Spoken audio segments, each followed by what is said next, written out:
What's going on, guys? NealGuides here. Welcome back to another video. Now in today's video we have a meta 500k team. We're going to start off with the 4-5-1 formation just for chemistry purposes. This is a meta team to be used for all the teams. I'll be honest, I'll go through each player and explain why they're meta. We've got 5-star weak foot, loads of 5-star skill moves, everything that you need in your team. We're going to first start with probably the best player in the game and probably a large chunk of cash, no doubt about that, Mr. Rashford. Now, the servers are disgusting and laggy, so do bear with me. But Rashford's one of those players that he's got everything. And there's a lot of reasons why people are saying he's the best player in the game. He does lack that 5-star weak foot for me, which is really, really important. But he's got a perfect work rate and he's got 5-star skill moves. Now, weak foot, don't forget, has now been buffed. So now weak foot's now 85% of your overall stats now. So if you've got 99 finishing, your 4-star weak foot will be 85% of that. So that is the buff that happened this year. But he's got 5-star skill moves, something that's very, very important this year. And he's got everything you need. He's got the sprint speed, he's got the attack positioning, he's got the finishing, he's got the dribbling as well, and of course he's got the physical. Now, for a player of this amount of money, it's worth it. 250k is a lot of money, there's no doubt about that. But in strike, it's for middle play. You can play winger, lamb, ram, striker, cam. I'm definitely one of the best players in the game. I'll definitely say that he's got the composure. You want to stick a finisher on him though, because you want to get that balance up, just to get that to around about 80. And we are going to put him on full chemistry as well. To get the link to Rashford, we have gone with Telles. Telles is probably the best left back in the Premier League. I think Van Aanholt, in my opinion, just edges it. The new Van Aanholt, the Halloween record breaker card, whatever it's called. But of course, Telles fits in the team very, very well. You know, I would say definitely put a shadow on Telles because he is a tad bit slow. What is these servers? What is this delay? Definitely put a shadow on Telles because I do think he's a bit too slow with that 85 sprint speed. You want to get that to 95 at least, because don't forget, most wingers have 90 sprint speeds. You want to be able to at least catch up to them. For the cam role, don't forget, you can use this formation. We can use it in any formation: 4-2-3-1, 4-1-2-1-2, or 4-4-2. We've gone with the one only Ben Yedder, a player that was in my team for a long time. The only reason why I got rid of Ben Yedder is because I could afford Neymar. If I didn't have Neymar on my team, Ben Yedder would stay. When he was in my team, he was exceptional. 5-star weak foot, 4-star skill moves. I think you know why he's a beast by now. He has everything that you need, and obviously you can shoot on either foot, high. And looking at his stats, you know, he's got everything you need. You know, he's got the finishing, the shot power, the passing, and of course agility, balance, and the dribbling. I'd recommend putting him on stay forward, but I'll get on to how you play that in every single set formation in the end. But of course, he's a top tier player. There's no one really that compares to him for the price of 60k anyway, without a shadow of a doubt. But I'll definitely put a hunter on him just to get that sprint speed up, because 82 is a tad bit slow. As a cam, he's not that bad, but if you're going to use him in striker or in cam, you do need a hunter on him. And to link him together, we've gone with Suzuka. Now, Suzuka is probably the best CDM in the game. If you can't afford Kante, or let's say you're doing a Premier League team and you can't afford Kante, and you can't get Valverde in your team or Llorente, Suzuka is definitely one of the better players in this game. Very simply because he's everything you need. I have him in my team. I have him on a shadow. I'd recommend getting a shadow on him. He's played 151 games for me. The assists are not even important. I don't even look at it. He's a DM and he's getting assists, but he's just such a good player. He's got everything you need. He's got the sprint speed. I do chuck a shadow on him just to get that sprint speed a bit higher, because I want him to get to 95. But especially for counter attacks, or if you can drop between defenders, he's definitely a good CDM of choice. Then we're going to move along to a striker. Now, we've gone with Dembele because, let's be honest, now everyone always cries about chemistry, but truthfully speaking, Dembele is like a cheap Neymar. There's no one actually better than him for his price. I would say Ben Yedder and Dembele are like one of the few cards in the game. Dembele, Suzuka, and Ben Yedder for a fact that are worth it. I actually play Dembele on a wing. As you can see, he's got those amazing stats.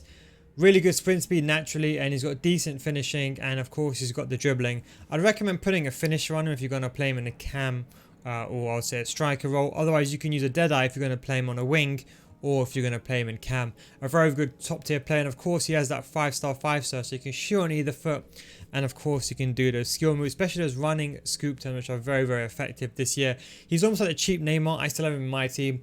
Even off chemistry, he's better than most players. It's still barbaric how people prefer to play someone who's worse than him on 10 chemistry as opposed to this guy even on 7.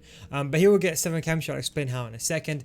And then to link it together, we've gone with Bale. Of course, you'll get full chemistry. The reason why we've gone with Bale is there isn't really that many options. And I'll be honest, I could have gone with a player off chemistry, a French player. But just because I think Bale is a baller. Look at this delay. I can't even select the player. So we've gone with Bale. And I'll be honest, the benefit with Bale is that he's one of the few players in the game that he has a bit of everything. You know, he has the pace, the shooting, the passing, and the dribbling. There is one thing that's bad about him, and that is a combination of the balance, and that is a combination of the stamina. I won't lie. But if you leave him on comeback on offense and you sub him off on the 80th minute for someone like Promes, he's a very good player. But you need to put, I would say, a finisher on him or an engine, because you want to get that balance up. Because we're going to play him on a wing, I'll definitely say put an engine on him. He does have 4-star skill moves, so you can do a lot of the skill moves down the wing. Can't do the 5 stars, but if you put an engine on him, he gets the pace as well, and he gets the balance boost, so it becomes probably a very good player in the end. So I would say for a wing, he's a really good position. Now for the centre mid, I'll be honest, I was kind of debating this player. I wanted to go with another player, but I thought, you know what, in order to get chemistry in his team, it might be worth getting Andre. Now, I'll be honest, okay, look, I'm not going to lie to you. Look, if you like someone that can go forward or someone that can break through lines, I think he's a really good player. I think it's Benjamin, isn't it? Where is he? Benjamin, there he is. Yeah, if you want someone that can break through enemy lines, I think he's a player to go. He's almost like a cheap Renato Sanchez. The only downside with him is that he doesn't really have the shooting stats. That's the only downside. He's more of a defensive player. But I think if you combine him with Suzuka, he ends up becoming a good player. He can also drive the ball forward. I'll definitely recommend a shadow on him again, just to get that sprint speed up. But because he has that agility and balance, he can definitely drive the ball forward in this situation. So he's got the defensive stats, and he's got defending stats, and physicality, should I say. But he's got the dribbling stats as well. So I would say if you want, you can leave him on balance, but don't forget you can't shoot. So you can have either, for example, Suzuka and Andre on stay back if you want to. But I'd recommend if you do want to drive the ball forward, set up play, you can go with Andre. Now, going over to the back line, of course, in typical NealGuides fashion, we're going to go for the more unorthodox choices. We've gone with first one, Mukiele. Now, Mukiele, I'm going to say this right now, he's the best centre back I've used in this game. Not in right back. You don't want to play him in right back, you want to play him in centre back, and I'll explain to you how that happens. This guy is honestly the best right back in the game. I'm not even joking. This guy is amazing. The reason why he's the best right back, what's very important is he's got that agility and balance. I'm not joking. He's so good. I don't know why the Mukiele is not showing on my team, because I got him in my team. I don't know why his servers are so bad. But yeah, the reason why he's really, really good is not only the fact that, of course, he's a very good player, is also the fact that he has that agility and balance. Now, I have an anchor on him. That's what I'd recommend. We're going to have him on full chemistry as well. But the reason why he's so fat, he's got that agility and balance. There's not that many good centre-backs that have good agility and balance. When your opponent's bunning and weaving, twisting and turning, you need someone with good agility and balance. That way you can keep up with them. And because I play very aggressive with my centre-backs, I do have an anchor on him, so you get that stand looking up. People always talk about defensive awareness. It's not the end of the world. You can put an anchor on him and it sorts it out. But defensive awareness, it really is not that important in my opinion. I do think it does help with deflections, but because of his stature, because he is 6'2", it's not really a bad thing. I've used Mukiele in centre back. He's the only player that can recover. He's got 96 jumping as well, so he can defend crosses. He can do everything. So definitely have him in my team. Now to get him in chemistry, we've gone with the one and only Hernandez. Gone very much cheaper now. He was previously pretty expensive. He was around about 20k. But now he's still one of the best centre backs in the game. Very simply because of his price. And he does have a brother, of course, but we are going to go with Lucas, not Theo. Theo is a left back playing in La Liga and Serie A, should I say. We are going to go, what is wrong with these servers? And we are going to go with Hernandez. The reason why Hernandez is also very good as well, he's got a bit of everything. He's got the pace, he's got the stature, he's kind of a bit, he's not short for me, but 6 foot. People say they're like, really tall people, but 6 foot is really, really good. Very good sprint speed, and of course he's naturally got those amazing defending stats, and he's got really good jumping. I would still go on an anchor with him just because I think a shadow, because you need plus 10 sprint speed. I think pace this year is probably the most important thing, is what you should be concentrating most of your money on, just because balls in behind on average are going to cost you more goals than crosses.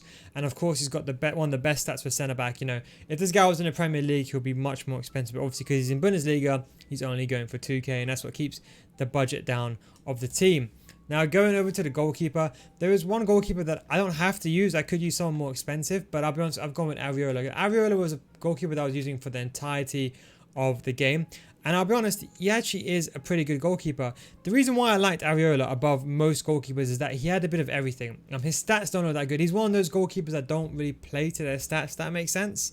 But he has everything that you need for a goalkeeper. He's got that sprint, he's got that good decent speed, so you can also rush out of goalkeeper, because I found that through balls are sometimes a bit of an issue, and goalkeepers, sometimes you can argue they caught out of position, so you can, it's not the end of the world, but you can of course get someone faster. But he's got a decent sprint speed, a decent acceleration, but of course the most important thing is the stats. So, you know, Areola is obviously 6'5", so that means obviously as a taller goalkeeper, he's got a much larger reach than most other goalkeepers, and of course he has got the stats. I'd recommend putting a glove on him though, because I think you need to get that positioning up. I think positioning is the most important thing for goalkeepers, and his positioning is fairly low.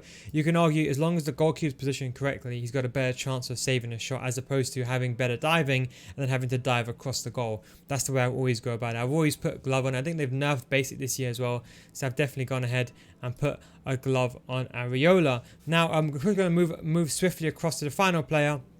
We've gone with Kamara. He's not going to be playing in centre back, do not worry about that. He's actually going to be playing in the left back position or the right back position. We're going to swap him with Mukiele. I'll explain to you how in a second. Kamara is a really good player. Can do a bit of everything. We're going to go with a special Kamara though, and then his actual card is actually worth not that much. It's like 60k. Even gone down to 40k now. So he's definitely that card that I'll suggest. So how do you get chemistry? I'll show that very quickly. This is the team now on Footbin, as you can see. So as you can see, Yedder gets 10 chemistry. Everyone gets 10 chemistry.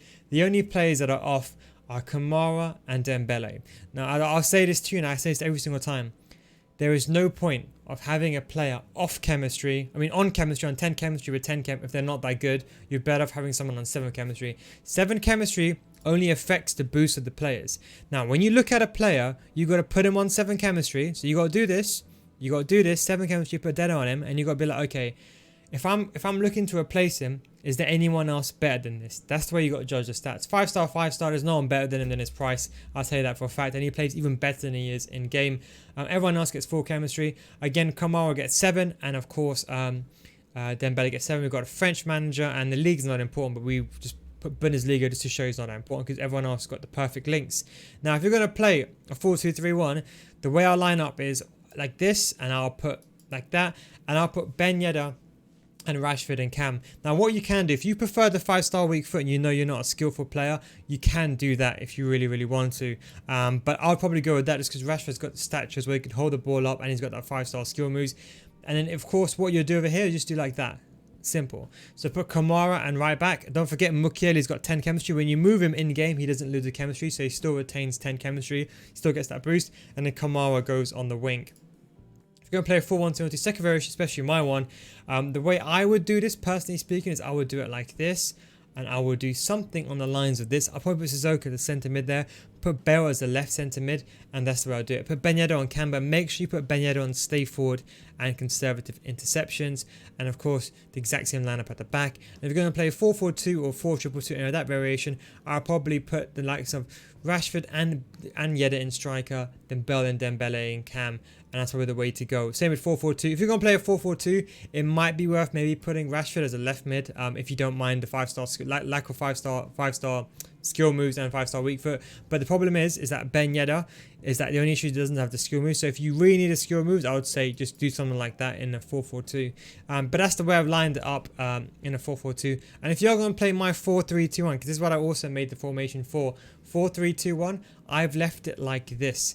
So the exact same way. Of course, if Kamara and Tellez going forward, Mukiele and Hernandez are very fast. Of course, you have Andre as well that can also drop in between as well if you want to. And you got Dembele, Rashford, and Yedder in striker. Anyway, guys, hope you enjoyed the video. Thank you very much for watching. Take it easy, and I'll catch you next time. Peace out.